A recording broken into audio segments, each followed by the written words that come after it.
मनुष्य शरीर मिलने का भगवान श्री राम ने रामचरितमानस में क्या उद्देश्य बताया है, देखेंगे बड़े ध्यान से और सुनेंगे।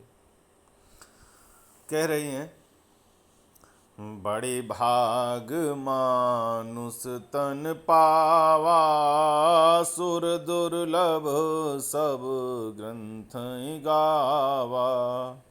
साधन धाम मोक्ष कर द्वारा, पाई न जे परलोक सवारा। भावार्थ है, बड़े भाग्य से यह मनुष्य शरीर मिला है।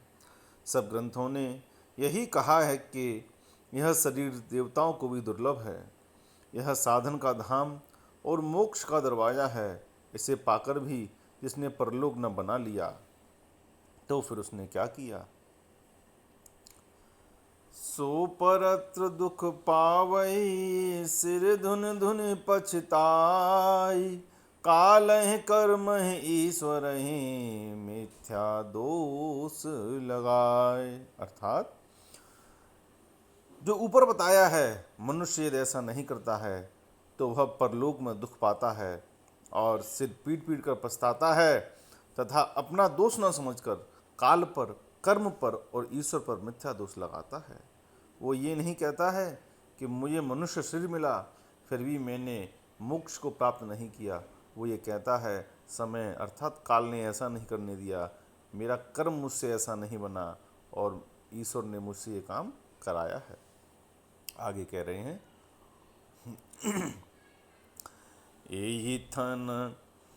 एहि तन कर फल विषय न भाई। स्वर्ग स्वल्प अंत दुखदाई।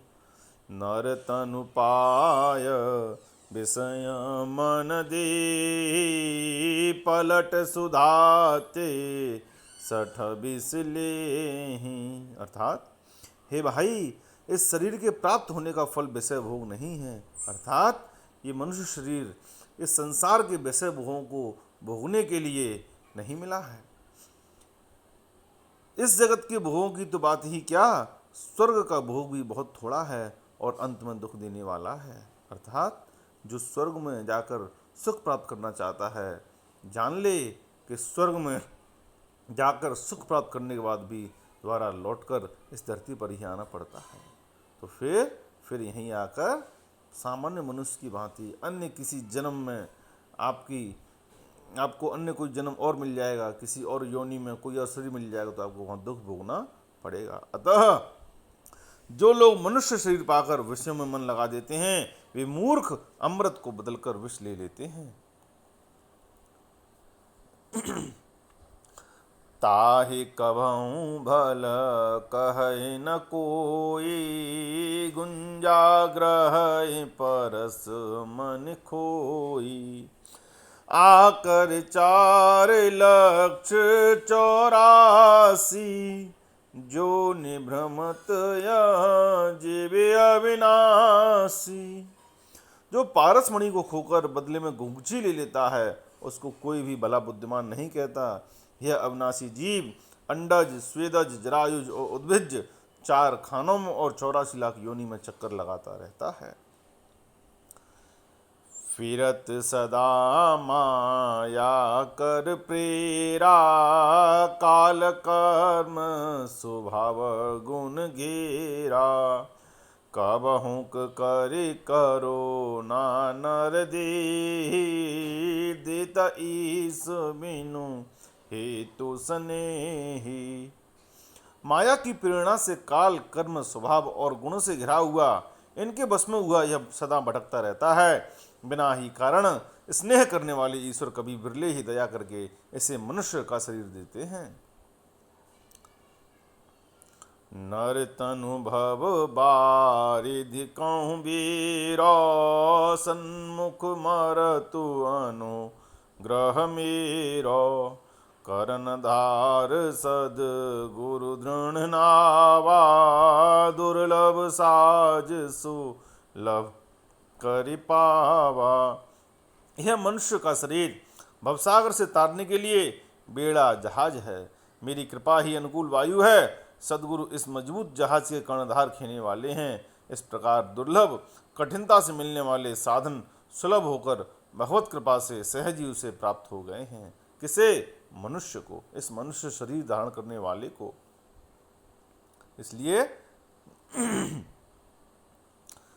जो न तरह भव सागर नर समाज अस पाए, सो कृत निंदक मंदमति आत्महान गति जाय।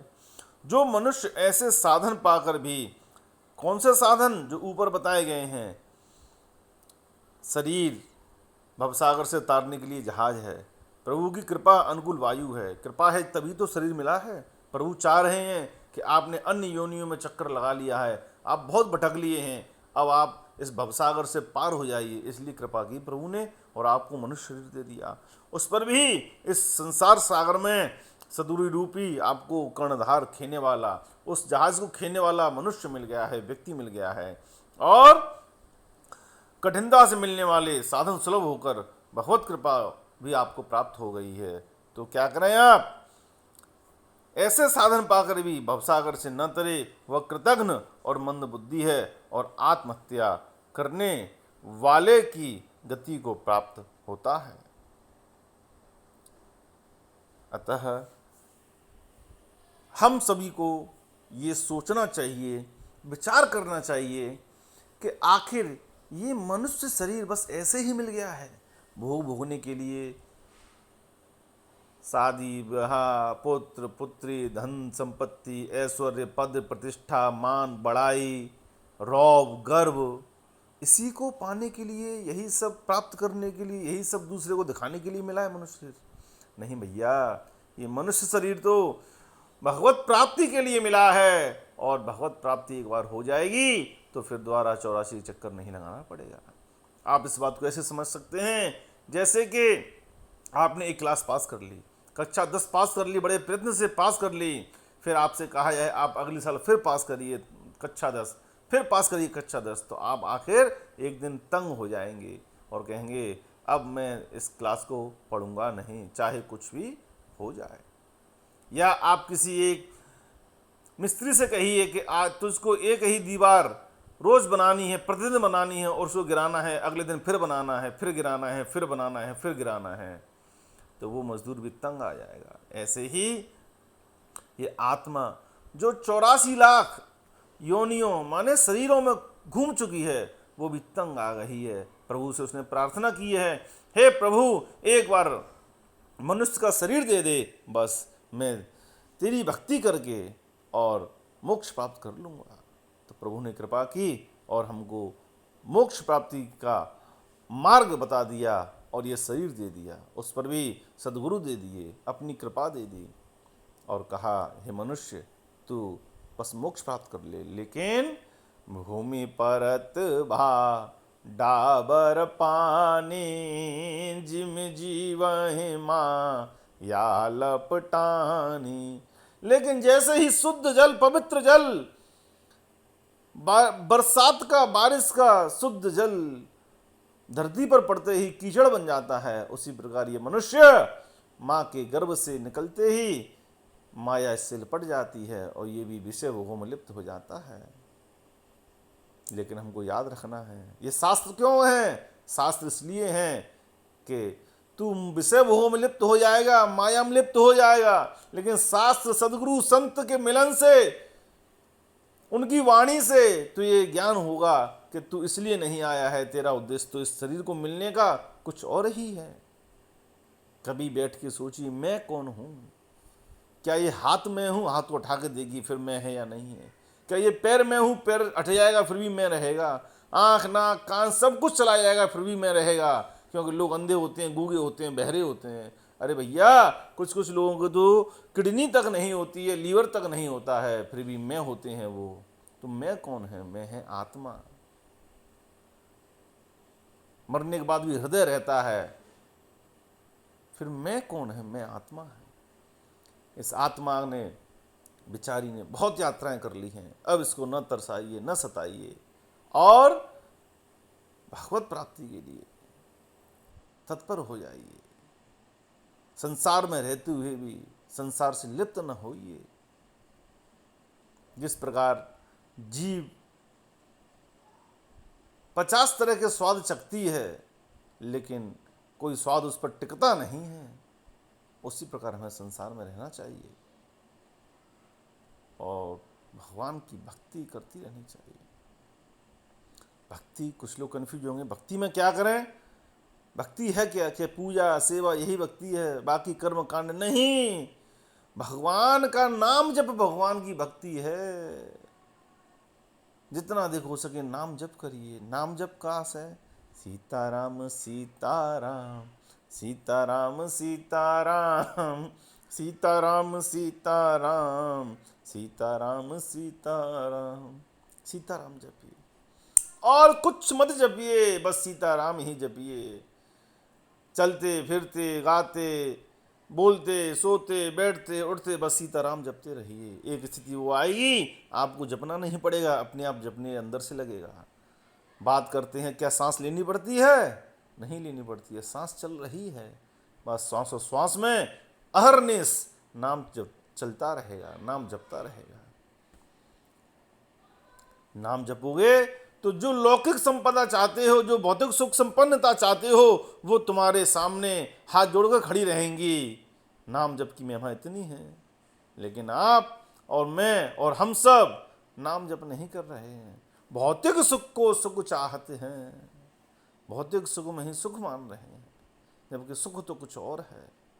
अतः भैया, हे भाई, जीवन का, मनुष्य जीवन का, मनुष्य शरीर मिलने के उद्देश्य को समझ लो और अधिकाधिक प्रभु का ध्यान करते हुए, भजन करते हुए, उनका नाम जप करते हुए एक दिन जाना सभी को है। यहाँ कोई स्थायी रूप से नहीं रहेगा, जाना सभी को है। जान लो, जाने के बाद क्या होगा उसका इंतजाम पहले से ही कर लो। और विषय भोग माया में लिप्त ना होकर किसी को ऊंचा दिखाना, नीचा दिखाना, मैं बड़ा हूँ, कुछ नहीं बड़ा है, कोई बड़ा नहीं है भैया। अभी महामारी आई कोरोना, अच्छे अच्छे बड़ों को नीचा कर दिया उसने, कोई बड़ा नहीं है। प्रभु ने जो आपको काम दे दिया है उस काम को अपने पूरे मन से करते रहिए और प्रभु का भजन करते हुए इस संसार सागर से पार हो जाइए। जय सिया राम।